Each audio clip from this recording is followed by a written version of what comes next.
I remember one morning I was driving to work in Seattle and I passed a woman who was standing outside of her tent where she lived near Seahawks Stadium.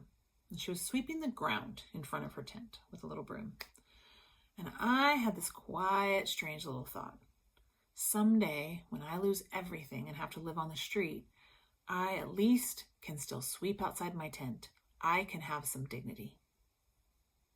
The thought didn't scare me, probably should have. It actually felt comforting. Like, okay, even then, I can still be me. Later, I was telling my friend Nicole about this, and she looked at me and said, I'm sorry, why are you living on the street? You work hard, you have a great background, you're more educated than most, and people love you. We love you in this house. Why are you living on the street?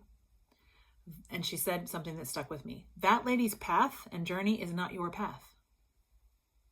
And something in me cracked open. I realized that I had been carrying this deep, silent fear for my entire life up to that point. I was always just one step away from losing everything. That fear didn't come from my reality. It came from my childhood. It came from moving out at 17 and being on my own and always paying my own way. It came from growing up in a house where money meant survival. It was all or nothing, either or, and the fear was pretty constant. But here's what I've learned and keep learning ever since. When I let fear of the future steer the ship, I get small. My body tightens, my thoughts get narrow. There's no room for dreaming when I'm stuck in survival mode.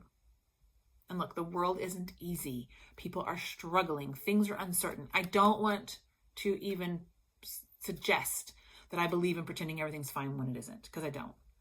But I do believe that we get to choose how much fear gets to run the show. We don't have to live scared just because the world is loud. We can still create pockets of possibility. So when fear shows up now, I try to interrupt it. I name it, I spend time with it, and then I say, you don't get to decide today. Sorry, fear. I choose to believe in abundance, in love, in safety, and in the very real possibility that tomorrow might actually be beautiful. And when I believe that, my creativity returns, my imagination opens up, I lead better and I live better. So, if you are holding tight and small out of fear, let this be your reminder. You are allowed to believe that the future holds more. Not less, not doom, not scarcity, but space and comfort and joy. Let the creativity and the imagination come back, even in a messy world.